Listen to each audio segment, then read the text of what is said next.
kind of sort of a paradox. I also live on the land. I work with my hands. I'm a farmer aiming for self-sufficiency. What So, then, when you are ready to publish your second book, what will you do differently? well, I found, of course, I write more in winter, but actually, right now I am finishing a book soon, first draft, and I'm writing like 2,000 words a day or more if I stay have these numbers. And I'm like, you're playing with me right now. I do write a lot Yes. of act. Do you dream of adding your very own book to the collection of books that have already been written? Do you wonder where to start or how to finish? Does the idea of writing a book seem too overwhelming? Do you just want to polish up those writing skills or stay motivated? Do you wonder what to write about? Everything you need to help you write, stay motivated, and self-publish your own book is right here on one channel. And why? Well, because it's time to get over the writer's hump and just do it. You can write anything. Yep, you can write a book. Oh, hello and welcome to a book. I'm so glad that you are here today. Once again, we have a fabulous author for you. I don't want to spoil it and tell you who she is quite yet. We're going to get to that in just a minute, but I need you to do me a favor. Make sure that you hit the like and subscribe button because it helps our authors out. So today we're going to do another interview with another fantastic author. I know you all are going to love hearing from her. Her name is Veronique Racine, and she is here today to talk to you about a book that she wrote, and she's going to talk a little bit about the writing process. And I believe that you will get some inspiration out of what she has to say today. So Veronique, welcome to a book. I am so glad that you are here today. Thank you, Laura. I'm very glad to be here. Oh, I am excited for you. I know that we had a little bit of trouble with technology when we were trying to set up for this, and but you were so gracious and you were so patient and so kind and willing to go ahead and do this, even though you're not used to being on camera. But I know that what you have to say is going to be very important to our viewers and our listeners. So welcome. We want to know all about you. Tell us a little about you. Well, I'm French Canadian, but completely bilingual since I'm young because my mother is half British, so that started me out pretty well. I love science fiction, but kind of sort of a paradox. I also live on the land. I work with my hands. I'm a farmer aiming for self-sufficiency, Mm. organic farmer, of course. So I think about the future, and I'm always in the present, in the present moment of finding and making and growing food for myself. Oh And boy. so this is kind of the contradiction that I am, but I think it works pretty well with me. Oh, how fun. I've always wanted to be able to do that. And I know a lot of people, I'm friends with a lot of people who are very self-sufficient and they are off the grid. Um, I raise chickens, we have chickens, and we try to do what we can. But unfortunately, I live too close to the city to be completely self-sufficient. So I really admire that. That's pretty cool. That's pretty neat. Well, it's a lot of work, but it's very rewarding work. Of course, the climate is always a concern of on my mind because we never know what we're going to get, especially in Quebec, which is I think Canada is one of the most unpredictable countries. Well, US is pretty close, but Canada has such extremes. But I love it here. So, So is it cold there right now? We are taping this in the last day of April. Is it cold there? uh, yesterday was sunny and pretty mildish. Today is cloudy, 7 to 10. It's not bad. Oh, well, it's a lot warmer here. It's a lot warmer here. But yeah, okay, so you do all of those things, and yet you still found time at some point in your life to write a book. Actually, I've been writing since I'm 18. I Wow. write, I actually try to write every day, just a little bit, if I have the energy. Of course, I write more in winter, but actually, right now I am finishing a book soon, first draft, and I'm writing like 2,000 words a day or more if I can. Oh my So, goodness. yeah, yeah, Wow. it's well, when I get inspired, I can write a lot. When I'm not, well, I have trouble writing, but I still try. Oh, wow. 2,000 words a day is an awful lot. It doesn't seem that much, actually. No, I guess when you get into it, I know for me, I'm a binge writer, and when I get into it, I don't come up for air until until my mind is finally emptied of what I wanted to write. So maybe it's not a lot. For some people, it would seem like a lot. I hear a lot of people say that they set goals of 500 words a day, and I think I would never get anything done if that was the way I had to do it. So I don't set how long do you think goals. it will take you to finish this book then? I'm at currently at 192,000 words. Oh, Uh, yeah. that's a So big I novel. think, yeah, yeah, but it's a really one on the exploration of a semi-toxic planet. So it's a good one, I think. It still needs a lot of work. I think 2, 3 weeks and I'll be done. Another 2 weeks. Wow. Okay, so now I definitely want to know more about your writing process. So 2,000 words a day, and I'm assuming you do more writing, like you said, in the winter because it's probably too cold to go out and do, you know. No, I love going out. I cannot live without going outside every day. But of course, I don't have much work in the garden. Uh, otherwise in the summertime, it's work, work, work a lot. Do So you write outside too? yes, if I can, I ride outside. If it's not too many bugs and not too cold, yes, I will ride outside. Oh yeah? Yes, Okay. well, it's fun All riding right. outside. It's calm. Yeah, well, I can imagine. So you get a lot of inspiration then from, do you From get nature, of inspiration from course. being out? Yeah? Yeah, my favorite way to think about stories is actually to walk in the woods. That is my Oh, favorite. oh, oh. So the area that you live, is that pretty woodsy? Uh, some, well, of course, it's suffering from too much deforestation as everything else, but at least on this land, there is enough woods to walk around in. So Ah, I'm that's so very, very nice. grateful for it. Yeah, how wonderful. Okay, well, I want to know a little bit about your book. Tell us what the title of it is and what it's about. The Wanderer's Quest is the first book I have published. Uh, it's a post-apocalyptic, sort of dystopian revenge story, but it's not really about revenge. It's also about the consequences of surviving at all costs. What does it cost to always survive, to always give your all? And when you can get out of that survival mode, can you live again? So I tried to talk about that and also what gives you strength to go on when everything goes bad, when everything crumbles around you. So I wanted to explore that a little bit because it's a theme I think is really important. A lot of people, in our lives, we go around and things crumble around us and no one notices we're alone with our pain. How do we go on? How do we find the strength to keep on? I don't know if I address this directly in the book, but it's always in my mind when I'm writing things like those. Uh, and I make my characters, all my characters, oh my God, suffer tremendously.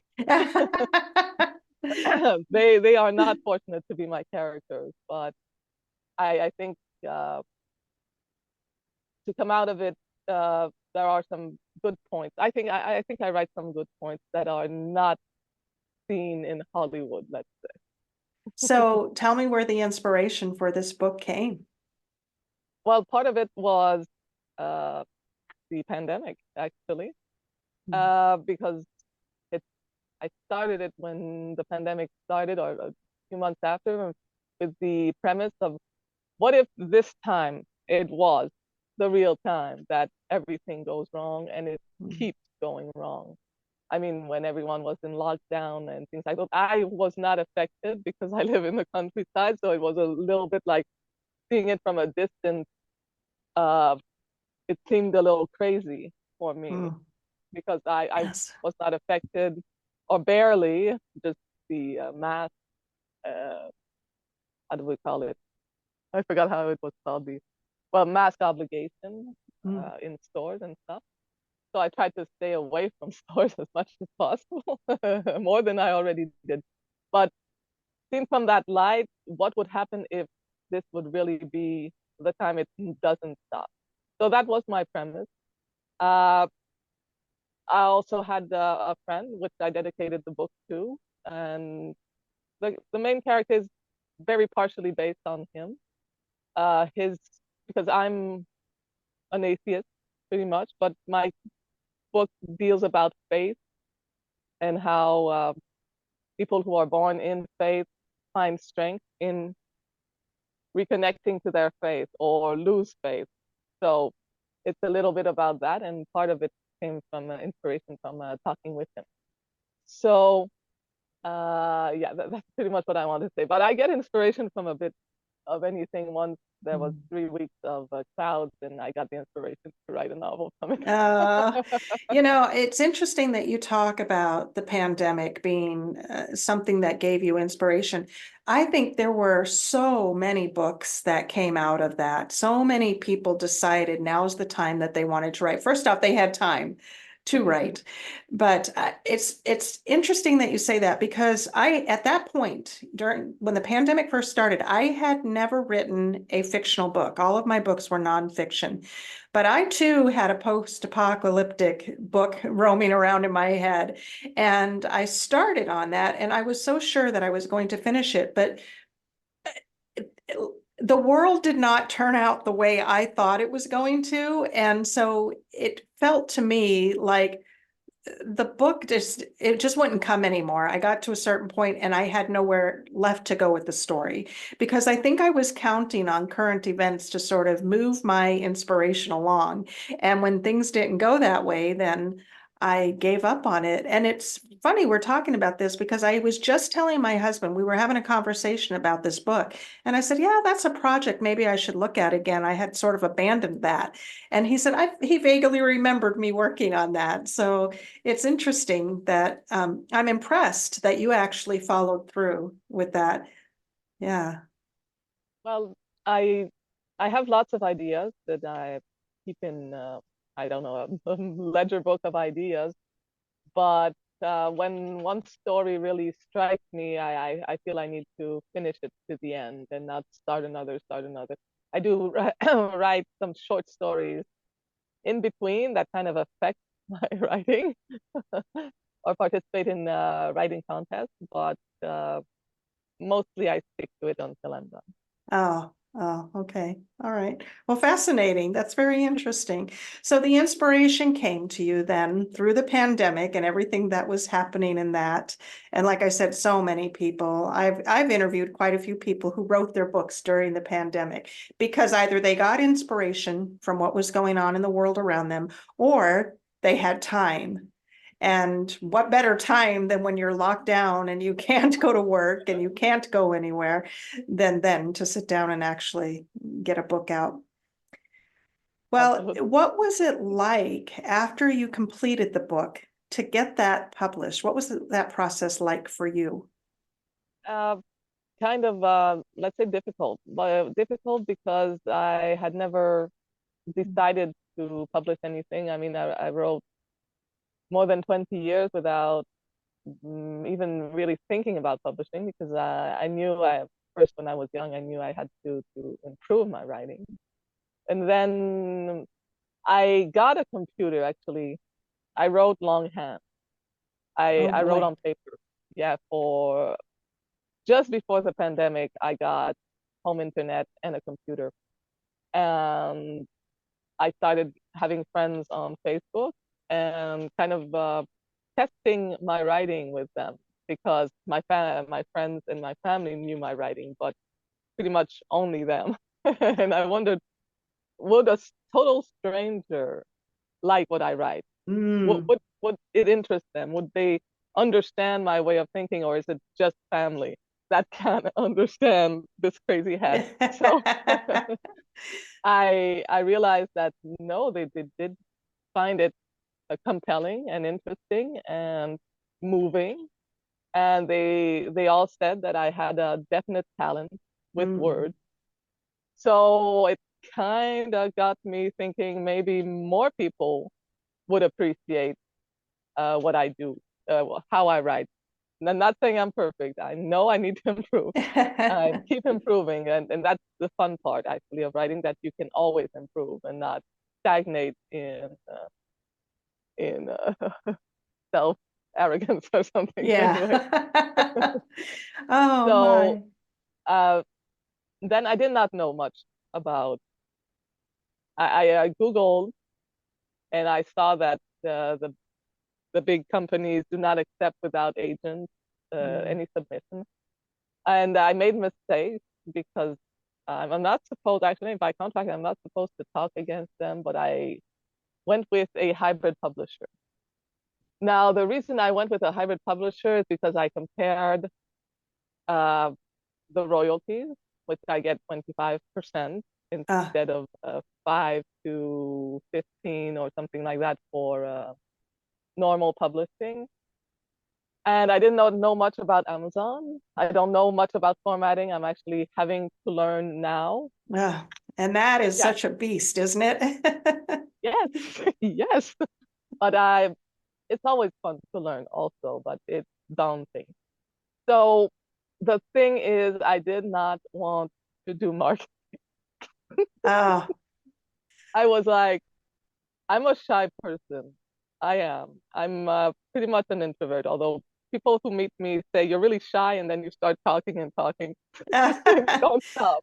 You don't stop suddenly, but I'm really, really shy at first, and I really have trouble with marketing. I like, buy my book. I'm like, if you want to buy it, okay, but I really don't want to push it on you. So, oh no. That's okay. We're going to keep listening while you get straightened out. Okay.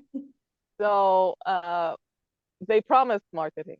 That was the thing. They promised they would do the marketing, and I actually thought it was true. It's not.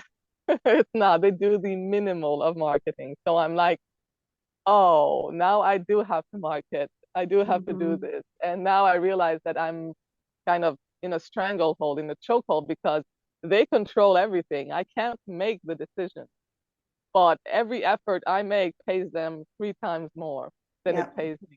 Hmm. And they are not cooperating with me. So now I know that, yeah, no, I don't want to talk too badly about them because they did No. do a So good job in. we did an episode on here with Adam Fleming, and we talked about how a lot of new authors end up getting scammed by some of these companies who make all of these promises and all of these claims because they don't know. It's the first time that they've ever written a book, and they don't know what those pitfalls are. And so what you are describing is something that happens to so many authors, and I'm so glad that you are talking about it, because by talking about it and sharing it with our audience, hopefully another new author will see this episode and not fall into that same trap that you did. Well, yeah, well, I want to add that if they just said the truth, that we will do formatting, we will proofread, but not that well, we will get your Yeah, book out there. yeah. Yeah, they don't do it so well. We will get you a professional cover. You will get to decide what you want. That is true that they do. They do good formatting. The book is well made, and it is available in many places. If they just promised that, they would still get authors. But Mm. if they said, we're not going to do marketing, we will do minimal marketing, it's on you. If they said that, they would actually be honest about it, and it wouldn't be so bad, and they would still get a lot of offers, because I know that, like me, a lot of authors are just like, I just want to write. I don't want Mm. them. I don't want Yes. the hassle. I want to write. So all they have to do is really say what they do, and then they would be honest, and it would be better for everyone. And people And they can make will. more realistic decisions that Yes, way, right? exactly. And they So wouldn't become embittered about it either. what So, then, when you are ready to publish your second book, what will you do differently?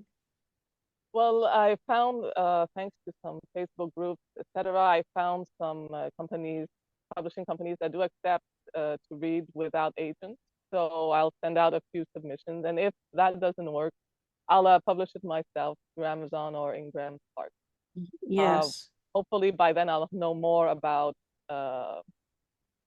formatting. Formatting. Yeah. So formatting is honestly one of the things that makes me drag my feet whenever I'm writing a book. And I recently discovered a brand new program where I can take my manuscript and put it in there, and it does all the formatting for me. It makes life so much easier. And then there's some buttons that you push and it will upload it to Amazon, and it will put it in the right format. It won't actually upload it, but it will put it into the right format that you need. And it will make that process so much easier. So it has been encouraging me to get on. And I'm not going to talk about that program on today's show. We're going to do that another time. But I'll share that with you later. And if anybody out there is interested, you can get a hold of me and I'll share that with you. And so, yeah, there are those things I too do not. Well, I'm not a marketer. Oops. I'm a writer, and I want to sit down and I want to write, and I just have these stories that I want to get out and pass on to my children. And so I was never one of these people who thought I'm going to be an author. That's what I'm going to do as a career, and that's how I'm going to make a living. So I think a lot of people, however, are a little bit disappointed that they can't write their book, put it out there, and hit that million mark, right? A million sales without doing some work. I think maybe there are a few lucky people, very, very few, very lucky people that might happen to. But most of us have to market if we intend to make money selling books. So it's a daunting task. Well, it is, yeah. Yeah. So you think this time you will publish yourself so you can have a little bit more control over it? Yes, I would really like to know how many sales I have on Amazon, because they sent me my first royalties and there was a complete error in the tally. I had to tell them there was an error. I had to give them proof that I have more verified purchases reviews than what they said I had as sales. Goodness. And the editor-in-chief was telling me, well, it's normal, because if there's a problem with my bank, I have to tell the bank that there's a problem. But I do not have these numbers. They have these numbers. And I'm like, you're playing with me right now. I do write a lot of accusatory emails. I love doing that. Oh boy. Yeah, there you go. There you go. Yeah. Yeah. Oh But my. it's something I like to do. Well, you learned a lot, it sounds like, through that process. You yes, I learned an have. awful lot. So is there any way that you can get the rights to your book back from them? Maybe, but I'm busy writing. So my thought is lesson learned, and you move on. And Yeah. it doesn't take away from the fact that you've already written a fantastic book for the world to read, right? That you still Yes, have that book out there. I'm not embittered about it, because lots of my friends were worried that I would be sad or anything, but I'm a realistic person. I knew there needed marketing. I knew I didn't want to do it. Then I realized I need to do it. Yeah. So I know it's not going to be easy. Mm. I don't imagine that people will see this and see my book and suddenly think, oh yeah, I really want to read that. I know that it takes something special to happen to really get into the Yeah. mind of readers. So I'm a realistic person, and you live to learn. Yeah. Or Yep. you learn. Exactly. We learn whether we want to or not. We always end up learning. Veronique, we are going to take a break, and we're going to go hear from our sponsor, and then we'll be right back. So we'll be back in just a minute. Hey everyone, are you stuck trying to figure out how to finish writing or publishing your book? Well, let me tell you about Victory Vision Publishing. Victory Vision Publishing is there to help you cross that finish line. They have package plans that are tailor-made just for your individual needs. They have learning opportunities where you can discover ways of overcoming some obstacles that you might have. Adam Fleming is a wonderful CEO, and they are a fully staffed team just waiting to help you edit, layout, maybe make a cover for your book, go ahead and join their email list and check out some of the wonderful books and wonderful authors that they have already helped get published. Yep, Victory Vision is definitely the way to go if you feel stuck and just want some support in getting your book out to the world. You're only one book away from changing the world. victoryvision.org.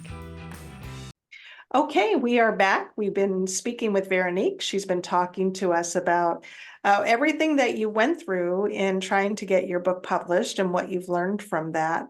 So I think there are you mentioned something. You said you joined some Facebook groups, and I think that's how you and I got connected, was possibly through a mutual group that we are in for writers. And I want to talk to you about that. What advantages do you find there are in being connected to these groups? Because I really believe that writing is such a lonely endeavor. It's a very lonely endeavor. And I feel like having a group of people around us who can answer questions for us, who can encourage us, and who have experience with things that maybe we don't, for example, publishing or formatting. So what benefits have you found to that? Definitely, it's to have sort of a place to lean back on and learn. And it's not necessarily that I ask questions, but I just look at posts and other people asking questions, and then you're like, oh yeah, right. And then I learn stuff just by passively being in the group. And if I want a clear answer, then I ask myself. But there is a lot to learn. You learn a lot just by looking at posts and seeing what other authors have done. So there is lots of good in that. On the other side, writers are sometimes extremely mean to one another. You think so? Extremely. Oh, Yes, they are the worst critics of writing. I oh, mean, I've had of some writers who have made reviews of my book, and they're always the worst. oh The my worst reviews. goodness. No, Well, I don't blame them, because they point out my mistakes. They point out what I do wrong. They point out uh, styles of writing, and they notice that. But just readers are usually so much nicer. well, If they love your book, they are like, they go over the flaws and yes. just love the ensemble. But writers will desiccate, so I mean, dissect everything. I suppose it would be the same if you were a musician, a Yeah. composer, and somebody else critiqued that was also a composer, you know. Well, But my I personal don't mean in experience, a mean way, but yes, I've had other writers tell me, oh yeah, they really critique the hell out of me. So I uh, want, be careful, because some have a nasty tongue, yeah. they don't, some, not all, a lot are very nice, but some will really go out there and just critique the hell out of you just to critique you. And Just for it's the not sake fun. of being right. Yes, And I always say that criticism for the sake of criticism is not helpful. But if you're going to give somebody a helpful piece of advice without tearing them down, then that can be very useful. And yes, I don't know, maybe my experience has just been different, but I have found authors in particular to be incredibly generous with their knowledge and their time and their energy in helping one another. Most of them. So, but no, I they are. can depend, and this is true with Facebook or Yeah, any piece of social media. I don't care what group you're in, whether it's for, you can be, I'm in a chicken group. I'm in a lot of chicken groups because I like chickens. And so sometimes people can just be mean. They just are. I think something about the anonymity of being behind that screen and the keyboard miles away from somebody can make people say things that they would never say to you in person. yes, Yeah, it that can is bring true. out the But worst in it's people. human nature. Yeah. It is. Yeah, definitely human nature. All right. Well, we're going to show the audience real quick your book, because that's what we've been waiting to get to, right? So we're going to pull this up for just a little bit, and we are going to share your book. This is Veronique's book. This is The Wanderer's Quest. And so did you make the cover yourself? Or did you have, So, I guess this company made it for you, is that yes, correct? yes, the Okay. company made it. They asked me for 3 images or 3 thoughts that I had the cover could be on.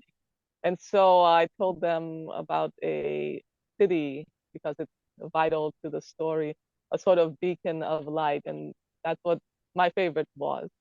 But Okay. I thought it lacked something, so I made them add the figure, the dark figure, which is kind of the hero of my story, standing there Interesting.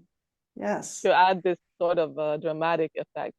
Well, Uh, it is funny thing is, definitely, I'm I just sorry, go want to add ahead. a funny thing. There was a choice of 3 covers, and when I opened my box of books that they sent me, 25 books, because they do that, it was the wrong cover. It was the Oh, wrong cover, and I was appalled. And I did you sent them send it emails. back? No, no, no, they sent me 25 more, thank God, Oh, with the okay. right cover. I think But I would have been a some little mad.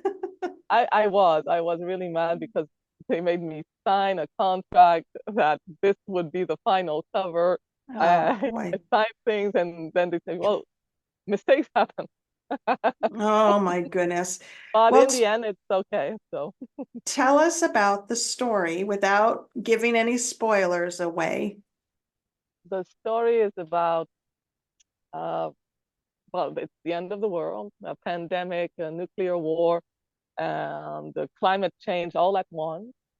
And our hero grew up in a city that managed to keep civilization running for longer. But Oh, the city was constantly attacked by others that turned back to barbarism, savagery, savagery because of the end of the world. And at about 23 years of age, his city fell, and he lost everything: his family, his parents, his wife, his son, his whole city. He was marked with the mark of the damned, sold as slaves to die, given one chance of either joining the conquering army or mm. dying as a slave, and he chose death, but he managed to escape. And for 15 years, he's run from his past and run from them, because if anyone sees the scar on his face, they can sell him to them and they'll take him Oh, back to, because he's their enemy forever. oh, But after 15 years, and at that time he's surviving, but he doesn't even remember why he's surviving. He's just going on through the motions, and he's getting really tired. He meets someone who gives him a chance to hook up with some rebels that have decided to overthrow the people of the people who conquered him. And he may be the key to winning that fight if he can face his demons. So oh that's boy. pretty much the story in a Oh, nutshell. yeah. Well, I don't, that's intriguing. What a captivating story it sounds like. Your second book that you are writing, is it a sequel to this one? No, no, No, but it's a standalone.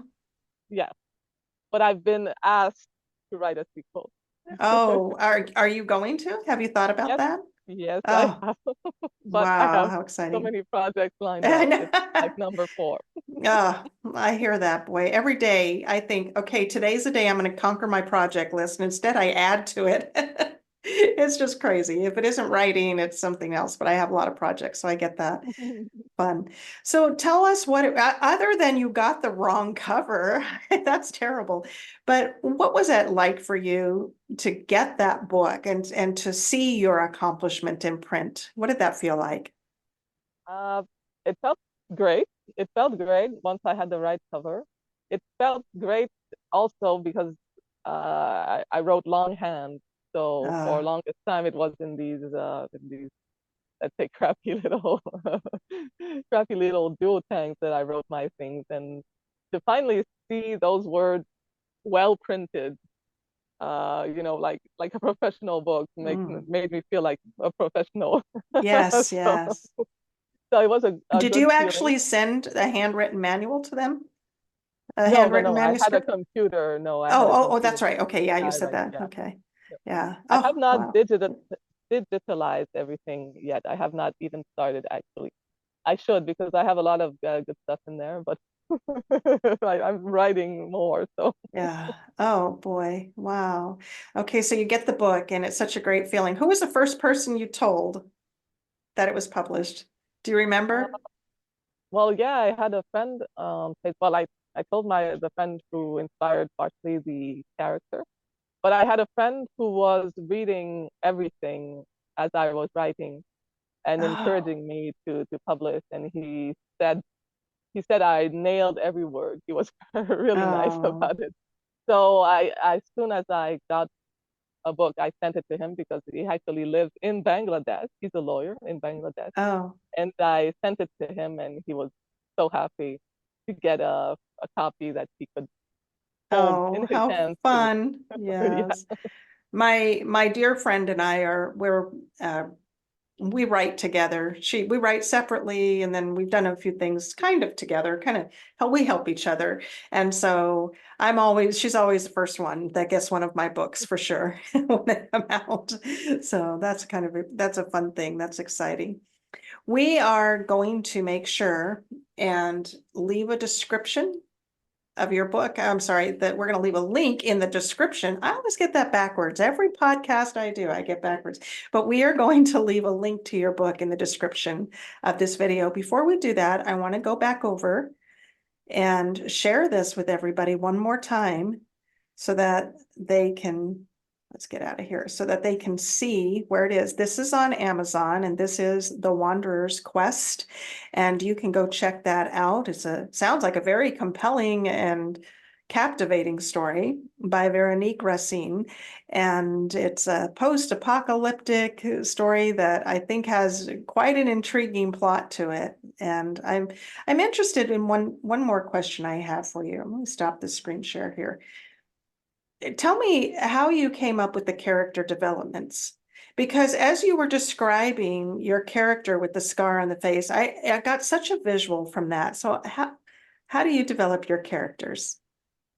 Characters are very central to all my stories. I mean, they might be more important sometimes than the plot. So I've been asked, do I have trouble writing with male characters? And the answer is no. Sometimes I might have trouble writing with female characters more than male. So development is like anything we live, uh, how to find our strength. Mm, So, but well, I don't know, I don't have the words to explain. My characters are always about a lot how they were shaped by the world they lived in and how it took away or gave them strength.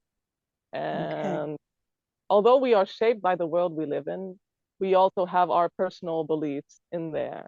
No matter what they are, whether they are religious formed or otherwise, it doesn't matter. That's what also fuels us. So when I write a character, I try to put together what changed them or what transformed them and what they can do about it, Mm, if that makes any sense. yes, And yes. there's another main character in there, and as I said, I make my characters suffer tremendously. So she has suffered also, and she has survived at all costs, and it has cost her because survival at all costs. Mm, wow. So it's about managing to put that together to kind of stay a decent human being, if we can call it that in a savage world. How do you stay human Mm, or ah, even yeah. How do decent? you stay human in a savage world? What a concept to have to tap into. So it sounds like you have quite an understanding of humanity and people and what makes them tick, what makes them who they I are. I try to think about that a lot. I am I am a life coach. Uh, I don't practice, but I have the diploma and all. I went through the courses because a lot of my friends come to me when they feel really bad. And when they feel really bad and they have trouble. Sometimes I have a lot of friends who are students. So they have trouble with exams and they have trouble with, let's say, girls or boys. And they just need the advice of someone who just listens. And what Yes. I always do is remind them of their importance, of their uniqueness, that they matter. Because oftentimes the world around you, kind of scares you in every direction. Do you matter? It seems you don't. You have to perform this and that. I remind them that without them, there is nothing. So you matter first. And that is part of my understanding of human nature, is that we are all unique. We can't be treated as numbers. Even in a post-apocalyptic world, we would still be unique Yes. and wouldn't be numbers. So that's what they really like about talking with Beautiful. me, is that Ah, actually sometimes, no matter what I'm doing, if they are in crisis, I take the time to talk to them, period. that's so So, wonderful. Yeah. well, I Yeah, try so to help. I spent a lot of years, 19 years as a counselor and a life coach. So I get that. I Wow. understand that. Yeah. And it's such a wonderful feeling when you get to help somebody else accomplish their goals and get where they want to go. So I love that. I love that. Well, Well, it let is. me ask you another question. If you could leave our audience with just some parting words about writing and your book, anything that you would want to say to them, what would that be? I would say, if you want to write.